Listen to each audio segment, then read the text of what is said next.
नमस्कार व्यूअर, आज एक बहुत ही महत्वपूर्ण विषय को लेके आप सबके बीच में हूँ और विषय की अगर चर्चा कर ले तो महिला आरक्षण है, नारी शक्ति बंधन अधिनियम है।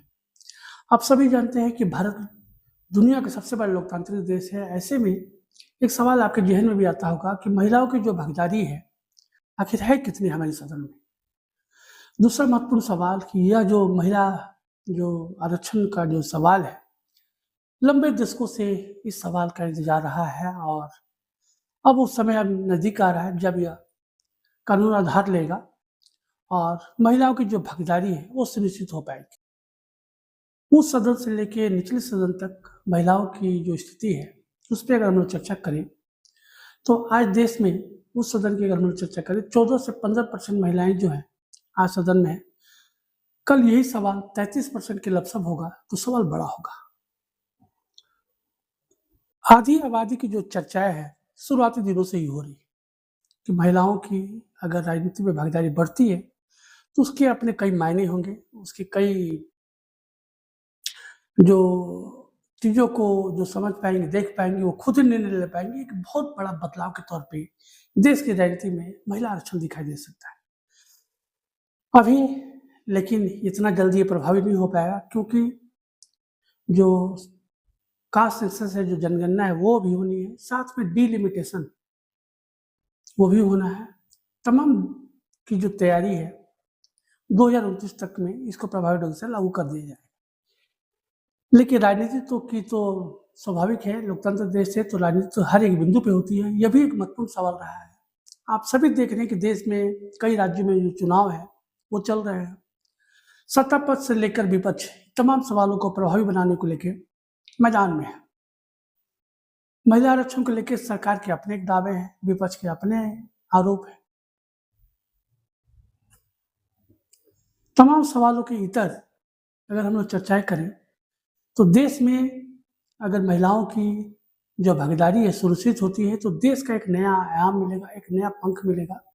क्योंकि जो महिलाएं घर तक में सीमित थी अब सदन में दिखाई देंगी, चाहे निचला सदन हो चाहे उच्च सदन, वहाँ पे अपने जो सवाल है, अपने जो हक के उनके जो सवाल है उसकी प्रमुखता से वो लड़ पाएंगी, रख पाएंगी और अपने लिए कुछ खास निर्णय कर पाएंगी। व्यूअर, सबसे महत्वपूर्ण क्या रहा कि जो 1/3 अगर जो आरक्षित सीटें हैं अगर उसकी हम लोग चर्चा कर लें तो देश में जो आरक्षण का जो दायरा है एससी/एसटी के लिए उसमें 1/3 सीट जो सीटें होंगी वो महिलाओं को देनी होगी। बहुत महत्वपूर्ण सवाल है और 2029 में तमाम डिलिमिटेशन और कास्ट सेंसस के बाद यह जो है अपना एक आधार लेगा, तब की स्थिति कुछ अलग दिखाई देगी क्योंकि महिलाएं सदन में होगी। तो बदलाव की प्रक्रिया में देश किस तरफ जा रहा है ये समझने की दरकार है। सरकार के जो लोग हैं उनके अपने तमाम जो नारी शक्ति बंधन अधिनियम है उनके अपने आंकड़े हैं, अपने दावे हैं, अपने हिसाब से तमाम चीज़ों को पेश किया जा रहा है। लेकिन इसके इतर जो ऑपोजिशन के लोग हैं, जो विपक्षी खेमे के लोग हैं, उनके अपने जो आधी आबादी की जो बात है उनके अपने तर्क है, अपने लॉजिक है। इसी सवाल पे अभी हमारी जो चर्चा हुई है, कांग्रेस की जो जनरल सेक्रेटरी हैं गुंजन सिंह, उनसे हमारी इस मुद्दे पे बातचीत हुई है और हमने कोशिश किया कि भाई जो महिला आरक्षण, जो नारी शक्ति बंधन अधिनियम है, जो बिल है, जो कानून की शक्ल लेगा, उसको कैसे देखती हैं और तमाम मुद्दों पे उनके क्या कुछ विचार है। धन्यवाद। देखिए, जहाँ तक मेरी अपनी जो सोच है और लगातार जो केंद्र सरकार के द्वारा हमें ये एक लॉलीपॉप और सुहाने सपने दिखाए जा रहे हैं, अगर 23 में इसे पारित किया गया तो इसे लागू भी किया जा सकता था। अगर लागू किया जाता तो 2024 में हमारी आधी आबादी का नेतृत्व बढ़ता, लोकसभा में भागीदारी उनकी बढ़ती। ऐसी क्या अड़चने थी कि ये 29 तक इसको ले जाया गया? क्या संशोधित करना था उसमें?